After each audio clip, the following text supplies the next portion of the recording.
شروع اللہ کا نام لے کر جو بڑا مہربان نہایت رحم والا ہے۔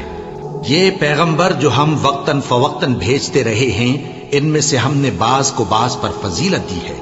بعض ایسے ہیں جن سے اللہ نے گفتگو کی، اور بعض کے دوسرے امور میں مرتبے بلند کیے، اور عیسیٰ ابن مریم کو ہم نے کھلی ہوئی نشانیاں عطا کی اور روح القدس سے ان کو مدد دی، اور اگر اللہ چاہتا تو ان سے پچھلے لوگ اپنے پاس کھلی نشانیاں آنے کے بعد آپس میں نہ لڑتے، لیکن انہوں نے اختلاف کیا تو ان میں سے بعض تو ایمان لے آئے اور بعض کافر ہی رہے۔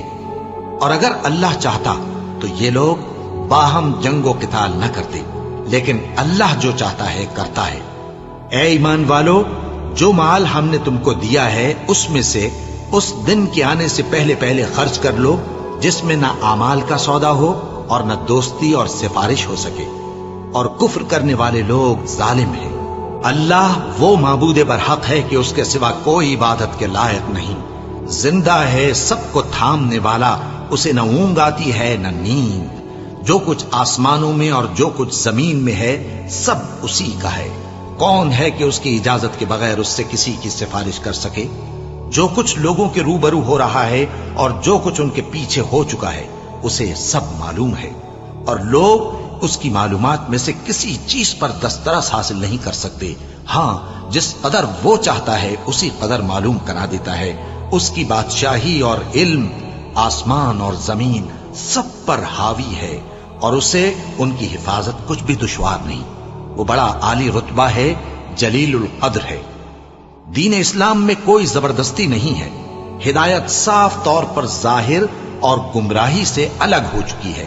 تو جو شخص بتوں سے اعتقاد نہ رکھے اور اللہ پر ایمان لائے، اس نے ایسی مضبوط رسی ہاتھ میں پکڑ لی ہے جو کبھی ٹوٹنے والی نہیں، اور اللہ سب کچھ سنتا ہے، سب کچھ جانتا ہے۔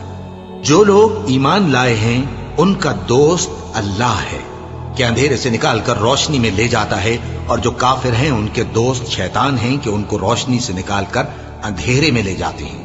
یہی لوگ اہل دوزخ ہیں کہ اس میں ہمیشہ رہیں گے۔ بھلا تم نے اس شخص کو نہیں دیکھا جو اس غرور کے سبب سے کہ اللہ نے اس کو سلطنت بخشی تھی، ابراہیم سے اپنے پروردگار کے بارے میں جھگڑنے لگا؟ جب ابراہیم نے کہا میرا پروردگار تو وہ ہے جو زندگی دیتا ہے اور موت دیتا ہے، وہ بولا کہ زندگی اور موت تو میں بھی دے سکتا ہوں۔ ابراہیم نے کہا کہ اللہ تو سورج کو مشرق سے نکالتا ہے، آپ اسے مغرب سے نکال دیجیے۔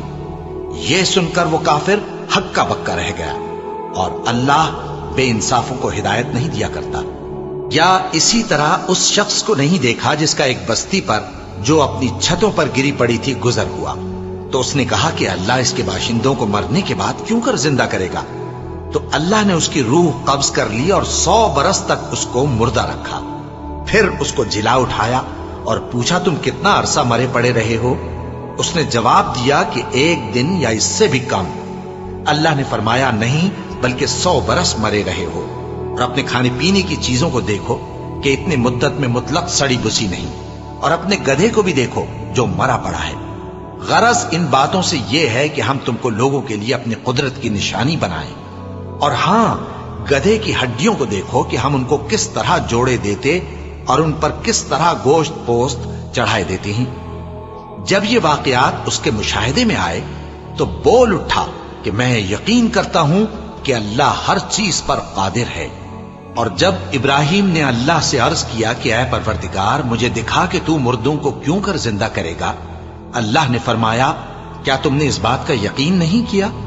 انہوں نے کہا کیوں نہیں، لیکن میں دیکھنا اس لیے چاہتا ہوں کہ میرا دل اطمینان کامل حاصل کر لے۔ فرمایا کہ 4 پرندے لے لو، پھر ان کو اپنے سے ہلا لو اور ان کے ٹکڑے ٹکڑے کر دو، پھر ان کا ایک ایک ٹکڑا ہر ایک پہاڑ پر رکھ دو، پھر ان کو بلاؤ تو وہ تمہارے پاس دوڑتے چلے آئیں گے، اور جان رکھو کہ اللہ غالب ہے، صاحب حکمت ہے۔ جو لوگ اپنا مال اللہ کی راہ میں خرچ کرتے ہیں ان کے مال کی مثال اس دانے کی سی ہے جس سے 7 بالیں اگیں اور ہر ایک بال میں 100 دانے ہوں، اور اللہ جس کے اجر کو چاہتا ہے اور زیادہ کرتا ہے، اور اللہ کشائش والا ہے، سب کچھ جاننے والا ہے۔ جو لوگ اپنا مال اللہ کے راستے میں صرف کرتے ہیں پھر اس کے بعد نہ اس خرچ کا کسی پر احسان رکھتے ہیں اور نہ کسی کو تکلیف دیتے ہیں، ان کا صلہ ان کے پروردگار کے پاس تیار ہے، اور قیامت کے روز نہ ان کو کچھ خوف ہوگا اور نہ وہ غمگین ہوں گے۔ جس خیرات کے دینے کے بعد لینے والے کو ایذا دی جائے، اس سے تو نرم بات کہہ دینی اور درگزر کرنا بہتر ہے، اور اللہ بے نیاز ہے، بردبار ہے۔ مومنوں، اپنے صدقات و خیرات احسان رکھنے اور ایذا دینے سے اس شخص کی طرح برباد نہ کر دینا جو لوگوں کو دکھاوے کے لیے مال خرچ کرتا ہے اور اللہ اور روز آخر پر ایمان نہیں رکھتا، تو اس کے مال کی مثال اس چٹان کی سی ہے جس پر تھوڑی سی مٹی پڑی ہو اور اس پر زور کا مے برس کر اسے صاف کر ڈالے۔ اسی طرح یہ ریاکار لوگ اپنے اعمال کا کچھ بھی صلہ حاصل نہیں کر سکیں گے، اور اللہ ایسے ناشکروں کو ہدایت نہیں دیا کرتا۔ اور جو لوگ اللہ کی خوشنودی حاصل کرنے کے لیے اور خلوص نیت سے اپنا مال خرچ کرتے ہیں، ان کی مثال ایک باغ کی سی ہے جو اونچی جگہ پر واقع ہو۔ جب اس پر زور کا مے پڑے تو دگنا پھل لائے، پھر اگر مے نہ بھی پڑے تو خیر پھوار ہی صحیح، اور اللہ تمہارے کاموں کو دیکھ رہا ہے۔ بھلا تم میں کوئی یہ چاہتا ہے کہ اس کا کھجوروں اور انگوروں کا باغ ہو جس میں نہریں بہ رہی ہوں اور اس میں اس کے لیے ہر قسم کے میوے موجود ہوں، اور اسے بڑھاپا آ پکڑے اور اس کے ننھے ننھے بچے بھی ہوں، تو ناگہاں اس باغ پر آگ کا بھرا ہوا بگولا چلے، پس وہ جل جائے۔ اس طرح اللہ تم سے اپنی آیتیں کھول کھول کر بیان فرماتا ہے تاکہ تم سوچو اور سمجھو۔ مومنوں، جو پاکیزہ اور عمدہ مال تم کماتے ہو اور جو چیزیں ہم تمہارے لیے زمین سے نکالتے ہیں، ان میں سے اللہ کی راہ میں بھی خرچ کرو، اور بری اور ناپاک چیزیں دینے کا قصد نہ کرنا کہ اگر وہ چیزیں تمہیں دی جائیں تو بجز اس کے کہ لیتے وقت آنکھیں بند کر لو، ان کو کبھی نہ لو۔ اور جان رکھو کہ اللہ بے نیاز ہے، خوبیوں والا ہے۔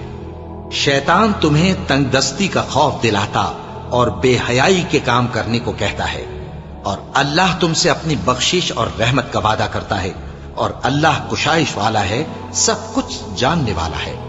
وہ جس کو چاہتا ہے دانائی بخشتا ہے، اور جس کو دانائی ملی بے شک اس کو بڑی نعمت ملی۔ اور نصیحت تو وہی لوگ قبول کرتے ہیں جو عقل مند ہیں۔ اور تم اللہ کی راہ میں جس طرح کا خرچ کرو یا کوئی نذر مانو، اللہ اس کو جانتا ہے، اور ظالموں کا کوئی مددگار نہ ہوگا۔ اگر تم خیرات ظاہر کر کے دو تو وہ بھی خوب ہے، اور اگر پوشیدہ دو اور دو بھی ضرورت مندوں کو تو یہ تمہارے لیے بہتر ہے، اور اس طرح کا دینا تمہارے گناہوں کو بھی دور کرے گا، اور اللہ کو تمہارے سب کاموں کی خبر ہے۔ اے نبی صلی اللہ علیہ وآلہ وسلم، تم ان لوگوں کی ہدایت کے ذمہ دار نہیں ہو، بلکہ اللہ ہی جس کو چاہتا ہے ہدایت بخشتا ہے۔ اور مومنوں، تم جو مال خرچ کرو گے تو اس کا فائدہ تمہیں کو ہے، اور تم تو جو خرچ کرو گے اللہ کی خوشنودی کے لیے کرو گے، اور جو مال تم خرچ کرو گے وہ تمہیں پورا پورا دے دیا جائے گا اور تمہارا کچھ نقصان نہیں کیا جائے گا۔ اور ہاں، تم جو خرچ کرو گے تو ان حاجت مندوں کے لیے جو اللہ کی راہ میں رکے بیٹھے ہیں اور ملک میں کسی طرف جانے کی طاقت نہیں رکھتے اور مانگنے سے آر رکھتے ہیں، یہاں تک کہ نہ مانگنے کی وجہ سے ناواقف شخص ان کو تونگر خیال کرتا ہے۔ اور تم قیافے سے ان کو صاف پہچان لو کہ حاجت مند ہیں، اور شرم کے سبب لوگوں سے منہ پھوڑ کر اور لپٹ کر نہیں مانگ سکتے۔ اور تم جو مال خرچ کرو گے کچھ شک نہیں کہ اللہ اس کو جانتا ہے۔ جو لوگ اپنا مال رات اور دن اور پوشیدہ اور ظاہر اللہ کی راہ میں خرچ کرتے رہتے ہیں، ان کا صلہ ان کے پروردگار کے پاس ہے، اور ان کو قیامت کے دن نہ کسی طرح کا خوف ہوگا اور نہ غم۔ جو لوگ سود کھاتے ہیں وہ قبروں سے اس طرح حواس باختہ اٹھیں گے جیسے کسی کو جن نے لپٹ کر دیوانہ بنا دیا ہو، یہ اس لیے کہ وہ کہتے ہیں کہ سودا بیچنا بھی تو نفع کے لحاظ سے ویسا ہی ہے جیسے سود لینا، حالانکہ سودے کو اللہ نے حلال کیا ہے اور سود کو حرام۔ تو جس شخص کے پاس اللہ کی نصیحت پہنچی اور وہ سود لینے سے باز آ گیا تو جو پہلے ہو چکا وہ اس کا، اور قیامت میں اس کا معاملہ اللہ کے سپرد۔ اور جو پھر لینے لگا تو ایسے لوگ دوزخی ہیں کہ ہمیشہ دوزخ میں جلتے رہیں گے۔ اللہ سود کو نابود یعنی بے برکت کرتا اور خیرات کی برکت کو بڑھاتا ہے، اور اللہ کسی ناشکر گناہگار کو دوست نہیں رکھتا۔ جو لوگ ایمان لائے اور نیک عمل کرتے اور نماز پڑھتے اور زکات دیتے رہے، ان کو ان کے کاموں کا صلہ اللہ کے ہاں ملے گا، اور قیامت کے دن ان کو نہ کچھ خوف ہوگا اور نہ وہ غمناک ہوں گے۔ مومنو، اللہ سے ڈرو، اور اگر ایمان رکھتے ہو تو جتنا سود باقی رہ گیا ہے اس کو چھوڑ دو۔ پھر اگر ایسا نہ کرو گے تو تم اللہ اور اس کے رسول کی طرف سے اعلان جنگ سن لو، اور اگر توبہ کر لو گے اور سود چھوڑ دو گے تو تم کو اپنی اصل رقم لینے کا حق ہے، جس میں نہ اوروں کا نقصان اور نہ تمہارا نقصان۔ اور اگر قرض لینے والا تنگ دست ہو تو اسے کشائش کے حاصل ہونے تک مہلت دو، اور اگر زر قرض بخش دو تو وہ تمہارے لیے زیادہ اچھا ہے، بشرطے کہ سمجھو۔ اور اس دن سے ڈرو جبکہ تم اللہ کے حضور میں لوٹ کر جاؤ گے، اور ہر شخص اپنے اعمال کا پورا پورا بدلہ پائے گا، اور کسی کو کچھ نقصان نہ ہوگا۔ مومنو، جب تم آپس میں کسی میعاد معین کے لیے قرض کا معاملہ کرنے لگو تو اس کو لکھ لیا کرو، اور لکھنے والا تم میں کسی کا نقصان نہ کرے بلکہ انصاف سے لکھے۔